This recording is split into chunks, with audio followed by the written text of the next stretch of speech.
Subaru's Impreza dates back to 1992, and in those 25 years it's never really been a mass-market choice in the UK. With quirky boxer engines, at times divisive styling and a limited dealer network, Subaru ownership is not like Ford or Vauxhall ownership.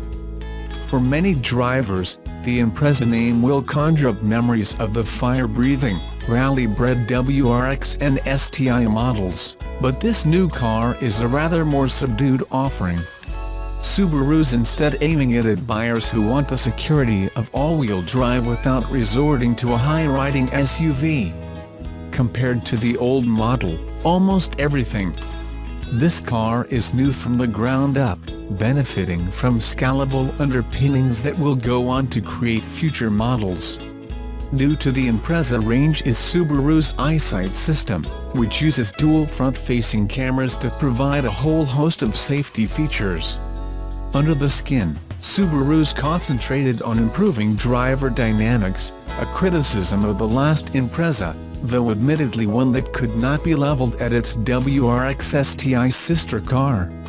The center of gravity is low, thanks to the flat engine, the steering is quicker to react and there have been weight savings all around. Subaru offers buyers a choice of 1.6 or 2.0-liter naturally aspirated petrols. The pressure to downsize and turbocharge appears to have escaped Subaru, as has the continued liking for diesel in Europe. Both engines are flat 4-boxer units. That has a couple of benefits. First, it keeps the center of gravity low, but it also allows Subaru to implement its traditional symmetrical all-wheel drive system, something its regular customers are religious fans of. Unfortunately for those hoping some rally DNA would come across in the Impreza's performance, both engines are pretty lackluster. Without a turbocharger to add low-end grunt, the engines need working hard to generate any real pace. Strangely for flat 4s, they don't even sound very good, making it a chore to wring out the power you might need. Rumors on the horizon of a hybrid model have not been commented on by Subaru, so for the moment we'd opt for the 2.0-liter. It's got a more usable amount of power, and mates better with the CVT gearbox. That's right, a CVT is the only gearbox available. Is that a bad thing? Usually for keen drivers the answer is yes, but in this case Subaru's managed to create a CVT that's actually pleasant to use. It's smooth, unobtrusive, and when pressed will revert to virtual gears, really just pre-engineered steps in the rev range. It also goes without the droning soundtrack and artificial acceleration feel that blights similar gearboxes from other manufacturers. As far as handling goes, the Impreza errs towards safety, which is no bad thing. It corners predictably and has almost unshakable levels of grip. You're likely to be surprised by the verve with which you can safely corner in this car. Subaru's balanced ride combines very well with the handling on offer, and the Impreza handles potholes and speed bumps effectively without becoming roly-poly in the process. In fact, dynamically it's up there with its more mainstream rivals. It's just a shame there's no manual gearbox or peppy turbo engine to help you make the most of it. Did somebody say Vauxhall Astra? The new Impreza is by no means ugly, and it does contain some neat details like sharp LED running lights and the distinctive Subaru corporate grille. But it won't stand out from any crowd. The Impreza styling remit does not extend past generic family hatchback, and from a distance could be mistaken for plenty of different cars. It's definitely an improvement over the last model, though, so we can't complain too much. If Subaru would offer the same 18-inch alloy wheels on our test car to the UK market, it would go some way to helping the Impreza shake off its dowdy image. The interior is a place where Subaru has traditionally struggled against mainstream European brands, and while companies like Mazda, Kia and Hyundai have all shown they can make an attractive interior, that same memo doesn't seem to have hit Subaru yet. But what the Impreza does manage very well is ergonomics, All the controls are easy to reach, and easy to use. It's also pretty roomy, with a competitive 385-liter boot and space for 4 6-foot adults. As with the Levorg, Subaru is only bringing one of the Impreza's trim levels into the UK, the unexciting Sound SE. It is undeniably well equipped, though, particularly in terms of safety gear. Bundled in as standard is blind spot monitoring, rear cross-traffic alert, pre-collision braking assist, lane departure warning and automatic high-beam coupled to steerable LED headlights. These all make up the new EyeSight package: automatic wipers and keyless entry joiner reversing camera, heated front seats and full climate control, while infotainment is taken carb with an 8-inch touchscreen that happily gets Android Auto and Apple CarPlay as standard. And that's it. Subaru won't allow you to tick any spec boxes. What you see is what you get, short of your color and engine choice.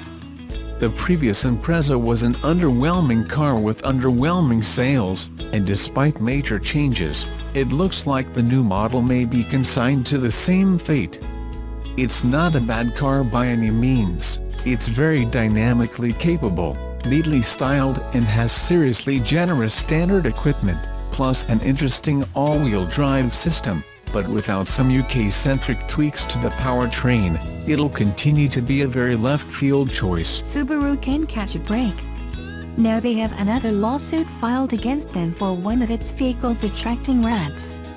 Yes, you read that right, it's true, a class action lawsuit has been filed against the Japanese automaker for Forester attracting rodents. They've had oil consumption lawsuits, engine defects in the WRX STI, spontaneous windshield breakage in Outback and Legacy models, and now a customer in Hawaii says her 2015 Subaru Forester attracts rats. Really?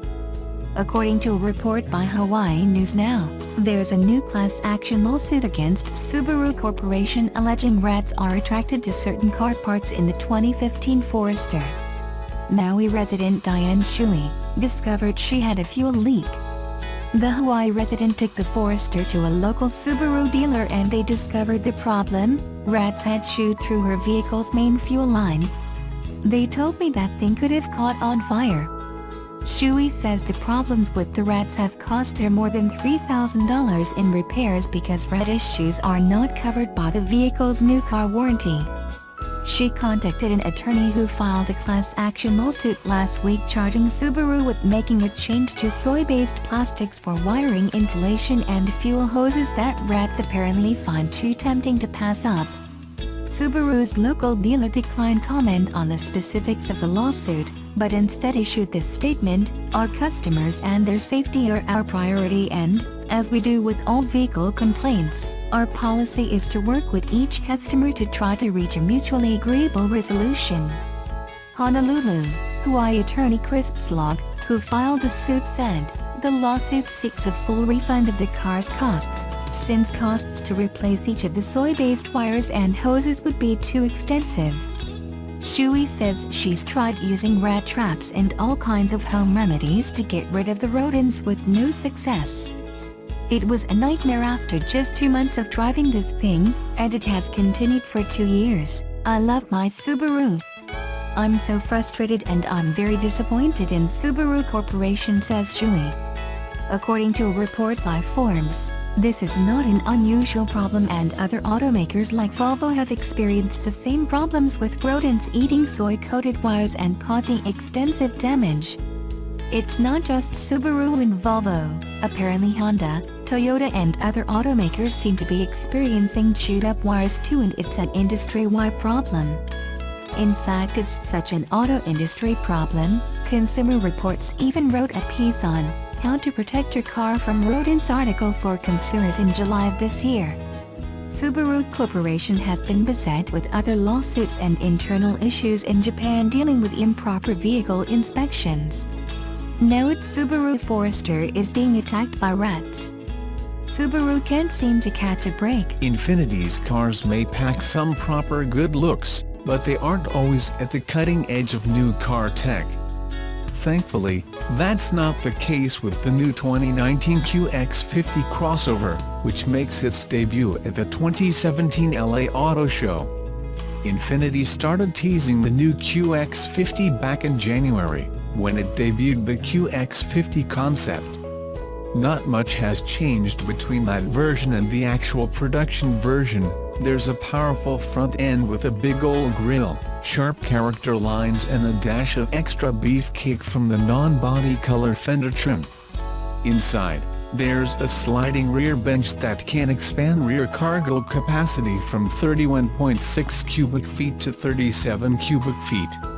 That number grows to 60 when you fold the rear seats down. That's enough room for 3 golf bags, in the event you're in charge of the carpool. But the most important parts of the QX60 aren't remotely related to aesthetics. Under the hood is the first production version of Infiniti's VC turbo engine. This gas I4 is capable of changing its compression ratio on the fly by adjusting the piston stroke, producing efficiency or power when it's needed. Net output is a meaty 268 horsepower and 280 pound-feet of torque, yet it's expected to deliver 27 mpg combined. For those of you keeping track at home, that's a 35% improvement over previous front-wheel drive models. The only transmission on offer is a CVT. In addition to its fancy new engine, the 2019 QX50 also marks Infiniti's first use of Nissan's ProPilot system.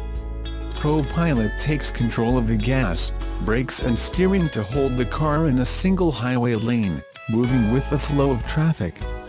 It first debuted in the US on the 2018 Nissan Rogue, and it'll appear on the 2018 Nissan Leaf, as well.